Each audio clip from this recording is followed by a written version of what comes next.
हर बांस की जिंदगी में बढ़ते उम्र की मोड़ पर एक ऐसा समय आता है जहां उसके सामने पहले दो रास्ते सरल और तुरंत समाधान देने वाले होते हैं और वही तीसरा रास्ता कठिन और पीड़ा देने वाला होता है। लेकिन बांस पीड़ा चुनता है और यही से शुरू होता है बांस का पुनर्जन्म।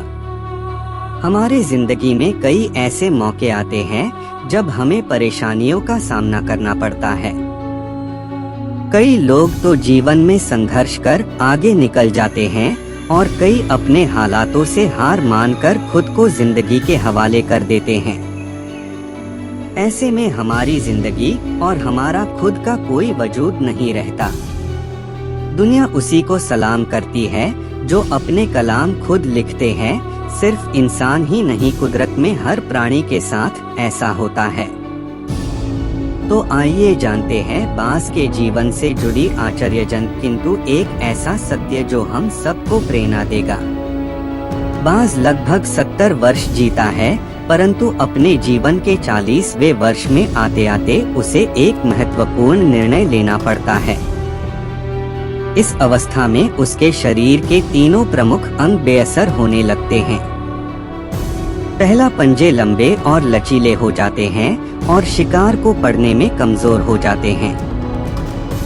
दूसरा, चोंच आगे की तरफ मुड़ जाती है और भोजन निगलने में मुश्किलें पैदा होने लगती है। तीसरा, पंख भरी हो जाते हैं और सीने से चपकने से कारण पूरे खुल नहीं पाते हैं और उड़ाने सीमित कर देते हैं। भोजन ढूंढना, भोजन पकड़ना और भोजन खाना, तीनों प्रक्रियाएं अपनी धार खोने लगती हैं। उसके पास 3 ही रास्ते बचते हैं, या तो अपनी शरीर छोड़ दे या अपनी प्रवृत्ति छोड़ गिद्ध की तरह त्यागी हुए भोजन पर निर्भर हो जाए या फिर स्वयं को फिर से स्थापित करे। आकाश के साफ तौर से जाहिर बादशाह के रूप में जहां पहले 2 रास्ते सरल और तुरंत समाधान देने वाले हैं, वही तीसरा अत्यंत पीड़ादायी और लंबा। बांस पीड़ा चुनता है और स्वयं को फिर से स्थापित करता है। वह किसी ऊंचे पहाड़ पर जाता है, एकांत में अपना घोंसला बनाता है और तब शुरू करता है पूरी प्रक्रिया। सबसे पहले वह अपनी चोंच चट्टान पर मार मार कर तोड़ देता है। अपनी चोंच से अधिक पीड़ादायक कुछ भी नहीं है पंछी रास के लिए। अब वह इंतजार करता है चोंच के फिर से उग आने की और उसके बाद वह अपने पंजे भी उसी प्रकार तोड़ देता है और इंतजार करना है पंजों का फिर से उग आने का। नई चोंच और पंजे आने के बाद वह अपनी भरी पंखों को एक एक कर नोचकर निकालता है और प्रतीक्षा करता है पंखों की पुनः उग आने का।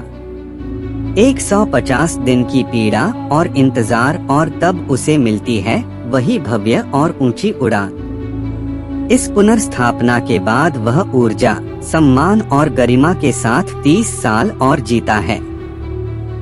आपने कई बार ये सुना होगा, भगवान भी उसी की मदद करते हैं जो अपनी मदद खुद करता है। आज आपको इसकी मिसाल मिल गई होगी। जैसे बांस संघर्ष करता है 150 दिन तक और भगवान उसका संघर्ष बेकार नहीं जाने देते, उसको नई जिंदगी देकर कुदरत हमें सिखाने बैठी है। जैसे पंजे पकड़ के प्रतीक है, चोंच सक्रियता की और पंख कल्पना को स्थापित करते हैं। इच्छा हालातों पर काबू रखने की, सक्रियता स्वयं की अस्तित्व की गरिमा बनाए रखने की, कल्पना जीवन में कुछ नएपन बनाए रखने की। हम में भी 40 तक आते आते इच्छा, सक्रियता और कल्पना तीनों के तीनों निर्बल पड़ने लगते हैं। हमारा व्यक्तित्व ही ढीला पड़ने लगता है। आधे जीवन में ही जीवन खत्म होने जैसा लगता है। उत्साह, आकांक्षा, ऊर्जा नीचे की ओर जाने लगती है। हमारे पास भी कई विकल्प होते हैं, कुछ सरल और कुछ पीड़ादायक। हमें भी अपने जीवन के मजबूरी भरे अतिलचीनेपन को त्याग कर काबू दिखाना होगा। बांस की पंजों की तरह हमें भी आलस पैदा करने वाली वक्र मानसिकता को त्याग कर ऊर्जा से भरी सक्रियता दिखानी होगी। बांस की चोंच की तरह हमें भी भूतकाल में जकड़े अस्तित्व के भारीपन को त्याग कर कल्पना की आजाद उड़ानें भरने होंगी। बांस की पंखों की तरह 150 दिन ना सही 1 माह ही बिताया जाए स्वयं को दोबारा स्थापित करने में, जो शरीर और मन से चिपका हुआ है उसे तोड़ने और नोचने में पीड़ा तो होगी ही, बास तब उड़ाने भरने को तैयार होंगे। इस बार उड़ाने और ऊंची होगी, अनुभवी होंगी और अनंत की ओर जाएंगी, जीत तक जंग जारी रहेंगी।